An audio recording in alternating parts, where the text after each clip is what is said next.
Okay, back to something more serious. Something more serious, REST. So in cloud technologies, we need to talk a bit about web services, web service standards, and so on. And one of those things is called REST. Who came across this before? Yeah? Well, it's your question is like response. Yeah, so it's very straightforward, you suggest. Huh? Depends. Okay, depends. Anyone else? This guy. Ah, there you go. REST API Yep. for Android drawing from Wikipedia, I think I did.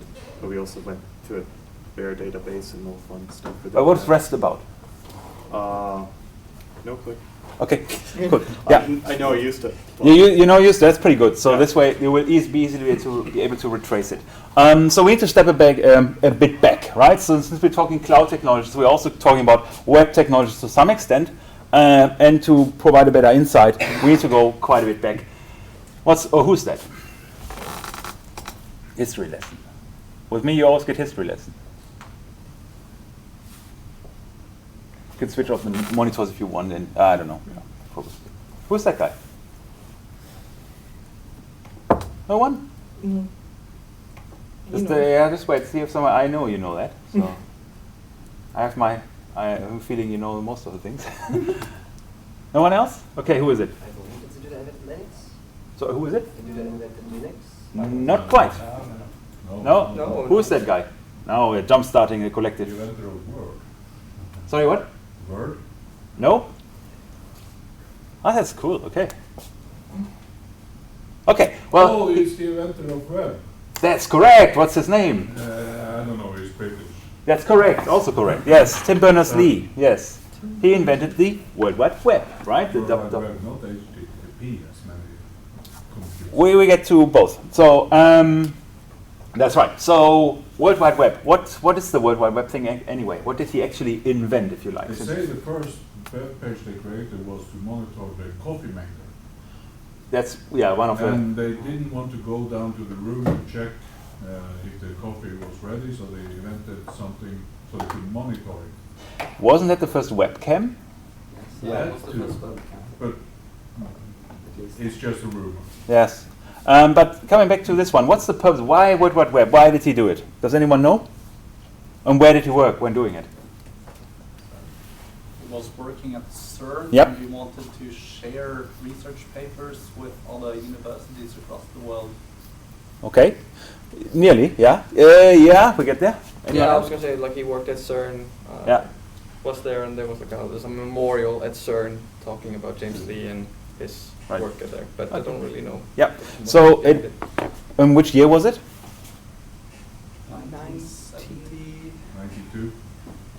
91? Ah, there you go. 1991. So quite late. So you had a comment? Didn't he invented the HTML just to have a language which was uniform for all kind of computers, so we could have a base? Yeah. So merging your answers is correct, roughly. So number one, CERN is known to be very international physics-centered research institution, right, in Switzerland, right? The problem is there's a lot of mobility going on, a lot of researchers coming in, coming out. They have a diversity of different preferences to machines at that time, architectures we're going to be using and so on. But they also didn't know each other, right? If you have random people coming in, you actually don't know what the other people did. And you mentioned correctly, they want to get the feeling who's actually doing what. So they wanted to have internal, initially, websites, just to figure out that directory, who is doing what, right? If you go to, for example, our webpage at the university and want to figure out in ED who is doing research on what's different subject, that nowadays is super straightforward. You just click through the names, right? And this was fundamentally the functionality that he sought to develop while getting rid of platform dependence, right? So being independent of the actual system. Does anyone know which device he used to develop the World Wide Web? Where was the first web server run on?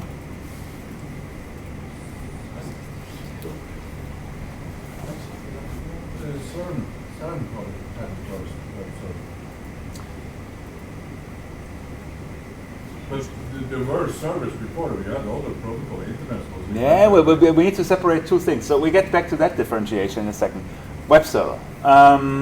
Yeah? Apple Macintosh? Nearly. It was actually Apple Next. So it was when Steve Jobs was kicked out of Apple initially. He founded his own company called Next.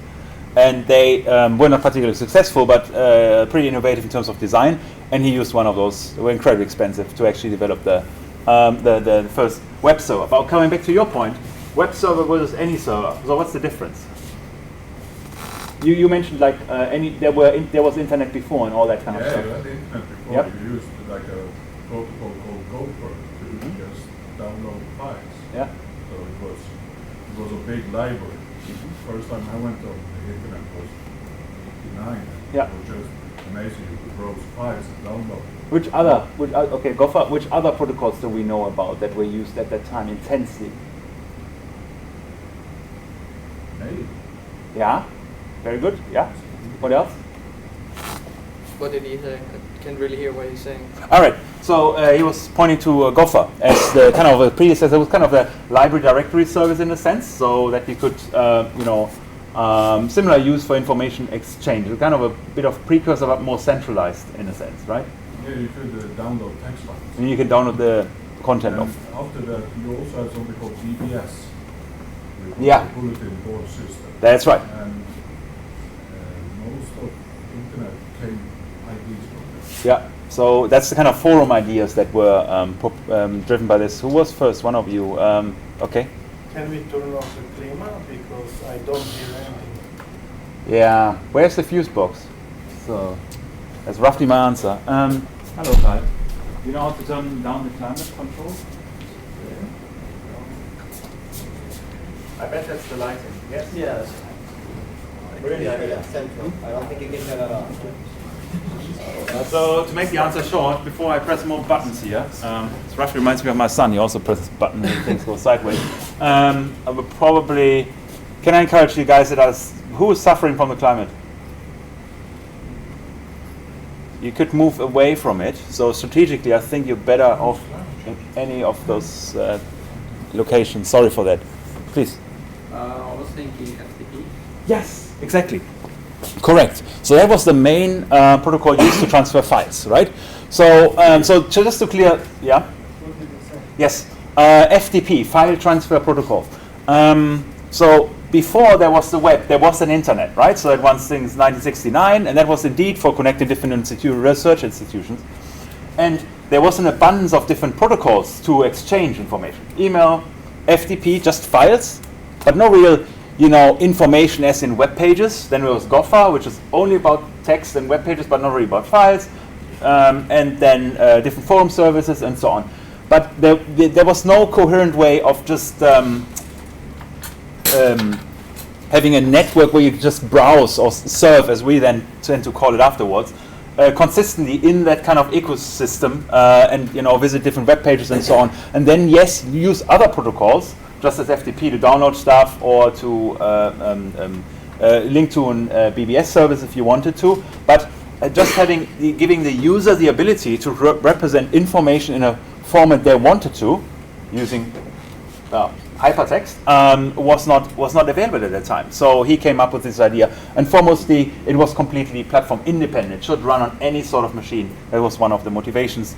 And so which standards or protocols are central to his invention, to his work?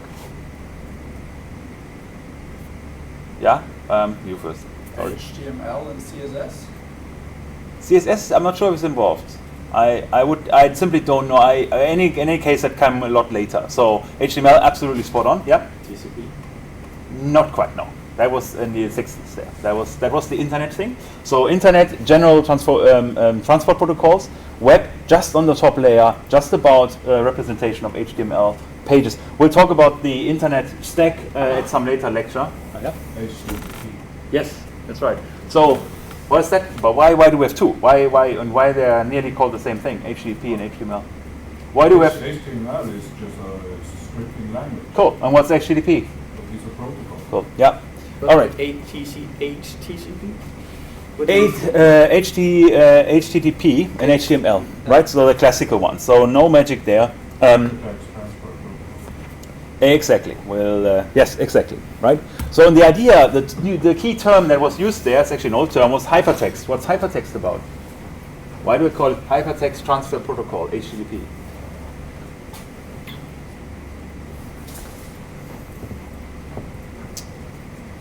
We use it very naturally nowadays. Yeah, please. Because it involves links. Yeah. I was thinking because it lets the computer generate a page that you view. It sends the code and then a compiler compiles Interesting. Okay. HTML onto a page. Right. Okay. Right. I know what you mean. Implicitly, definitely yes, but explicitly it's about the links bit. Hypertext being a text that has two functions. Number one of them being presentable, that's more like the text traditionally, and the hypertext linking the idea of hyperlinks, nowadays we just say links, at that time, to actually link to other documents. And that's how the World Wide Web came up de facto about, because suddenly you can link to other links. Voila, you have a new web page, you have links there as well, and so on, right? So that's the idea, basically, that we have documents that contain hyperlinks to other resources, and basically consists of those two packages, HTTP for transfer, HTML for presentation, please. Wasn't the word hyper used so that the sender didn't need to know how the receiver processed the information? If it's a picture, he doesn't care about how it's processed. Yeah, that's right. Just send away a picture and easy. That's So the kind of... it would be Yep. presented as a picture in the receiver. Yeah, that's right. So there was the idea of hypermedia as well, in the sense that you were totally independent of what is actually represented there, be it text, audio, video, pictures, or whatever else. Right, yeah. There was also the indifference about this bit. Cool. Okay, with our basic principles, so we have, or what are the basic principles? What are the basic principles? What are the components we need to run the web? The original web. What were the core ingredients? A website listing existing websites. Yes, technically you're not wrong, but let's assume you know one website to start with, right? So you need to know one URL you want to start with. We know one nowadays, it's called Google, right? So it's roughly similar, please. He suggested that you will need to have a set of web page, or one web page rather, directory, that would list the initial web page, because you need to start somewhere, right? So that's a very sensible move from an organizational point of view. But what are the ingredients that we actually need to get something to operationalize the base functionality of the internet, or the World Wide Web rather? Sorry, not internet. World Wide Web, two different things. One of you was first. I don't know. Yeah, probably. Clients. Yeah, clients important. Yeah, get there. Yeah. You need a server to host the Cool. first Right. So we need to have a server. Cool. Yeah, that's one thing you need. What else? You need a backbone so you could make a hierarchy of the domains, subdomains, subdomains. That's internet And, problems. yeah, Yep. but Yeah. still you need it.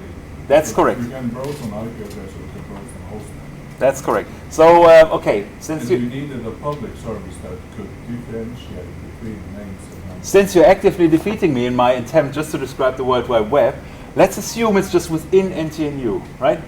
So we don't need the hierarchy bit. Assuming that, right? In this room, we run the internet. What do we need? But you're right. It's totally interlinked, and we'll talk about it in a few weeks and so on. But About that sort of traffic when needed. again, sorry. About that sort of traffic when needed. You need to have a router, of course. Yeah, potentially. In any case, you need to have I think you, for the sake of. Yeah, he was first. Okay. You need a set of routes and you need a last sort of route, not class. Yeah. Okay. So talking about routing. Yeah, please.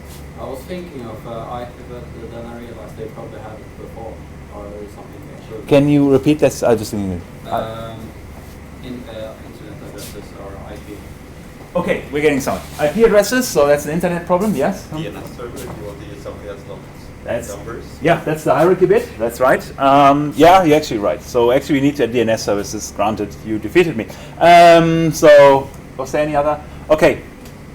Just to get cracking on this one, we need three main components, right? So one way of locating a resource, right?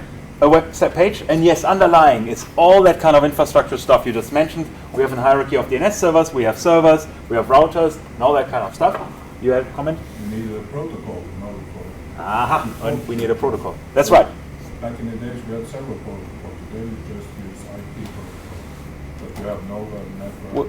Yes, again, that's the internet talk. I probably should run this next time first, actually. So you guys seem to be much more on the internet side than the website. But we need to have this for the assignment. So, okay, what are the principles? Well, you need to have some sort of URI, it's called, yeah? Uniform Resource Identifier. And what are Uniform Resource Identifier? What's another non-internet related one? URI that you know about? File on your computer. I think self-contained file. Yeah, can be. Yes, that's right. I think so on phone. Yeah. MAC address. Oh, no, don't. That's a good one. I'm not sure it's standardized as such. ISBN numbers in books. You know those things? You know books? Cool. We still know those things. And they often, when they're properly published, they get an ISBN number. Anyone heard about this? Yeah. So what's this thing about? Why do they have this? It's unique. It's unique. Is the title not unique?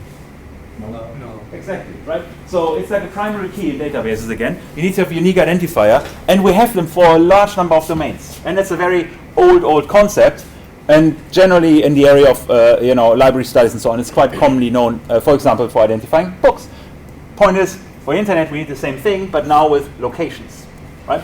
So hence URL, Uniform Resource Locator. So it's a subset of Uniform Resource Identifier, specialization of it rather. And this is a generic URL, how it can look like. We have some sort of protocol in the beginning, maybe HTTP, maybe HTTPS, maybe FTP, File Transfer Protocol.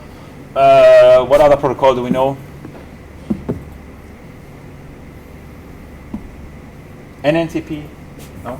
Yeah, anyway, news groups, and so on. So you have some protocol which doesn't matter anymore. Then you have some sort of authority, and the authority traditionally consists of a login followed by the actual URL you want to visit, followed then by the port. We know for what's the port for websites conventionally? 80. Yeah. Okay, and more modernly, so which protocol? 443. Okay, and what's that for? That's for an SSL connection. Correct, right? Those are the two main ones. So if you run an HTTP connection like this one, if you don't provide the port, the browser would default to looking at port 80 and assume there's a service sitting behind there, right? If you have HTTPS in the beginning, it would look at port number 443. How many ports do you have on your machine? 65,500. That will roughly do. Roughly will do. So a lot, right? And the real purpose for that one is, so in one machine you can run a lot of different services, not just one. Sometimes there's the odd situation that you need to say :8080 or things like that, right? If your lecturer tells you to. That means they run something on port 8080 that is, usually a application in development or something like that they don't want to expose publicly because the port is not well known. But if you know it, you can access it. All right. So we have the URL potential identifier. If you're connecting to FTP, using the file transfer protocol, you actually still use those the aspects in the beginning there. It asks you for a username, in worst case anonymous, in fact, or an actual username, then the URL, then the port, and then this path here, right? Forum questions, and then you can attach queries to it. This one is part of the specification, and potential fragments or anchors, so you can move to a particular location on a web page. You may have heard or seen that in another course. No? Yes? First year, web development?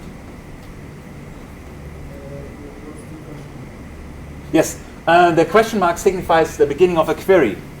So if you, basically think about this, if you think about a function or method, for example, this would be parameters.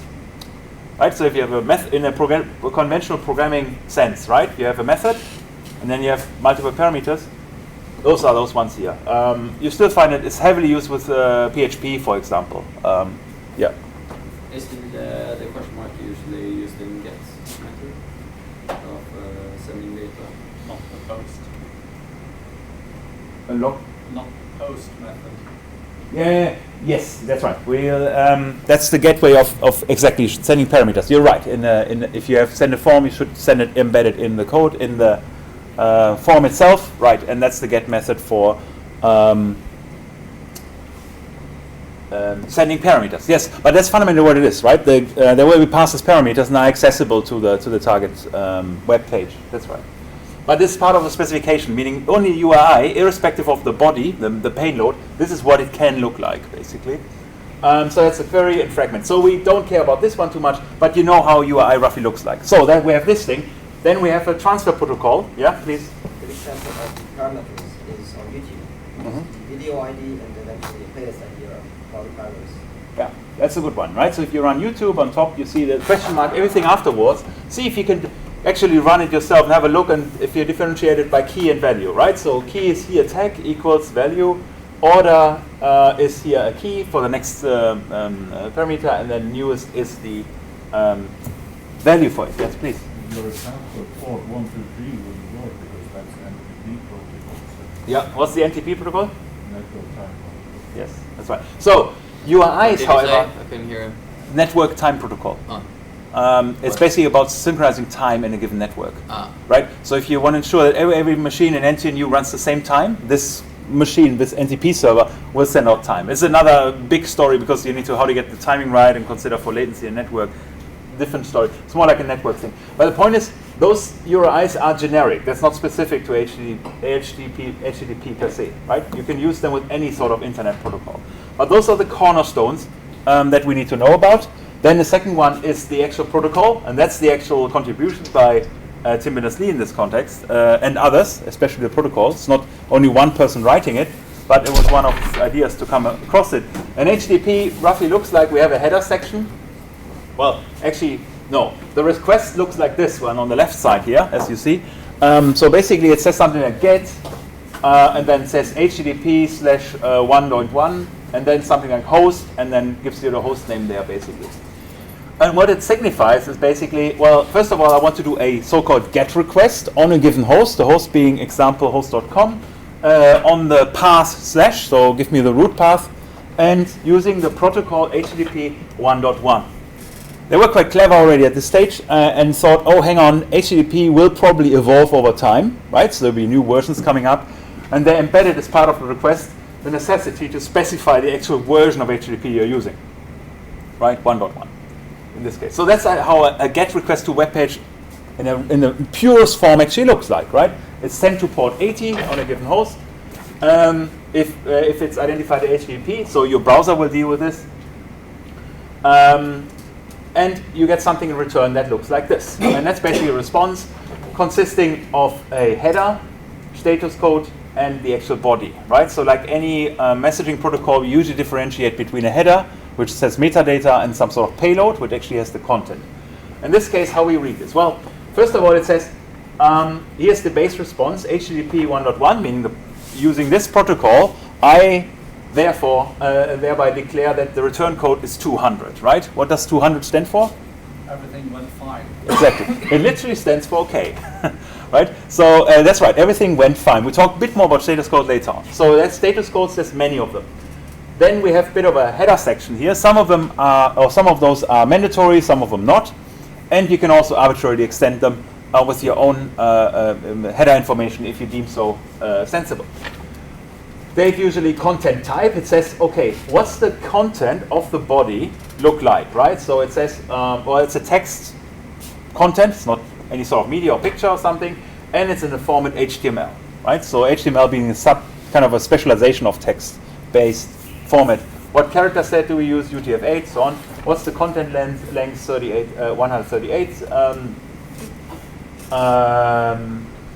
138 bits or bytes. Bytes. Yes.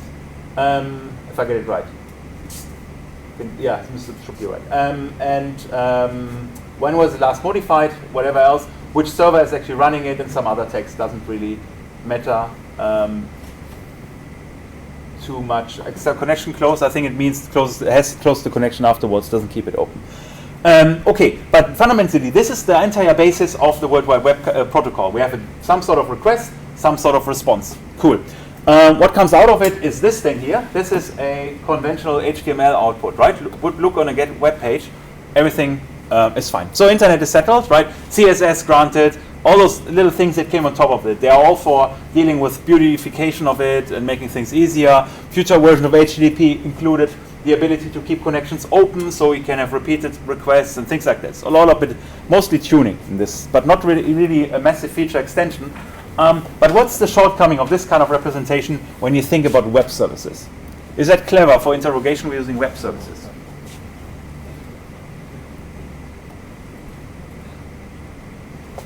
It's very static. Ah. It won't change at all. Cool. Well, not cool, yeah, but right, yes, that's right. So he said it's very static. That's definitely one thing. Yeah, what else? What do you mean by static? Well, it doesn't make any, generally you would expect it to return the same thing if you do the same kind of query all the time, right? It doesn't include any representation of state modification on the server, right? So by doing this, there's no concept of, like in PHP, you can change something on the server side and so on. This is not necessarily built into the protocol, right? You could do it somehow, but overall it's fairly static in its structure and layout. And that's one of the shortcomings of HTML specifically, right? So that you don't have any dynamic components there. It's just the structural output. It's a document. It's not code, like code as in execution code. Yeah, that's one of the aspects. Is that good for web service interaction? Staticness is one of them, yeah, but what is another challenge? Parse it. You have to parse it. And what's the problem with the parsing bit? It does not really parse, it just makes it easier, always. Yeah. Good potential things. Okay, yeah. You can only have 65,000 visitors. If you could post. Yeah. If you I have mean, post. Yeah, okay. Yeah, it's another, again, you're going the internet route again. So we need to come back to this in another session, please. It happens on the client side, and you need some sort of standardized browser Aha. that parses the website in the same way on all operating systems. Yeah, right. So that's one part of the HTML principles. Kyle was first, please. It's not very easy to interact with it programmatically. There you go.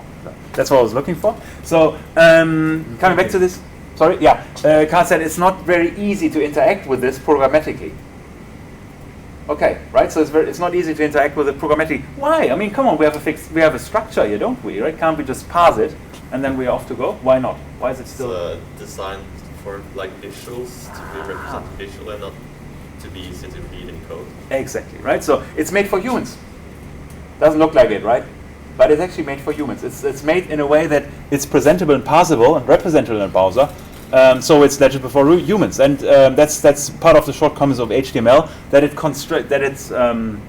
mixes structure and presentational aspects of it, right? So and since every web page can look slightly different, I'm not sure if you encountered this, but they sometimes look slightly different.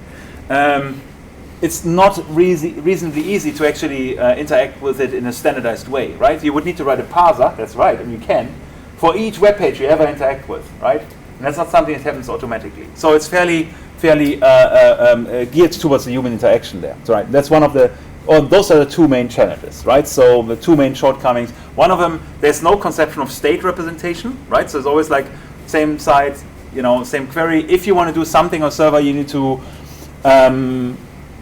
rely on other technologies, such as PHP did this quite well actually. That they kind of dealt with some of the shortcomings in a very ad hoc way, but it still doesn't solve the fact that it's basically made for human representation and not for machine readability, right?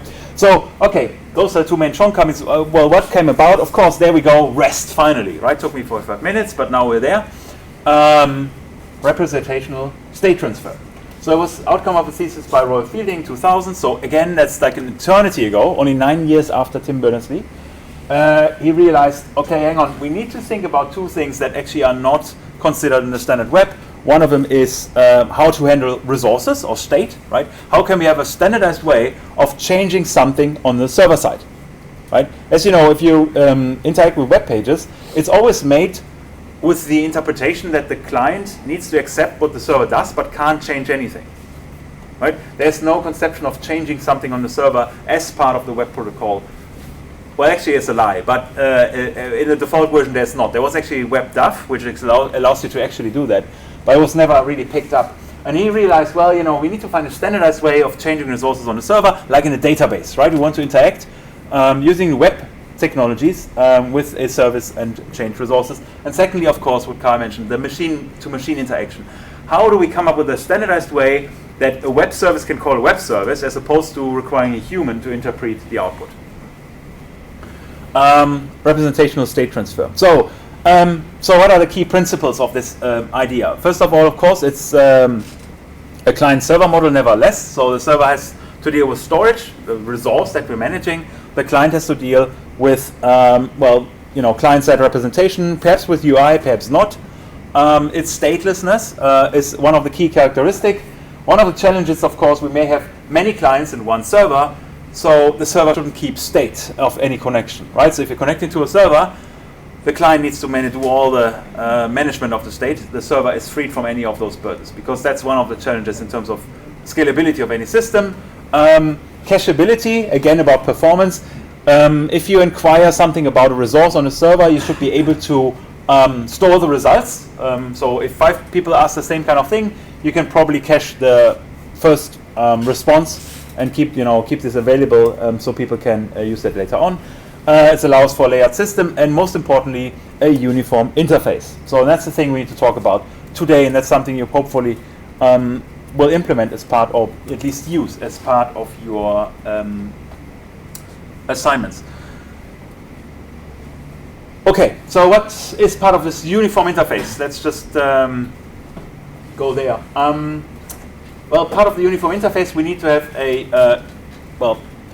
part of the URL that identifies resources. So the the URL, this thing here, this path, so not the host is then in the server, the path needs to be a representation of resources itself. So it represents resources.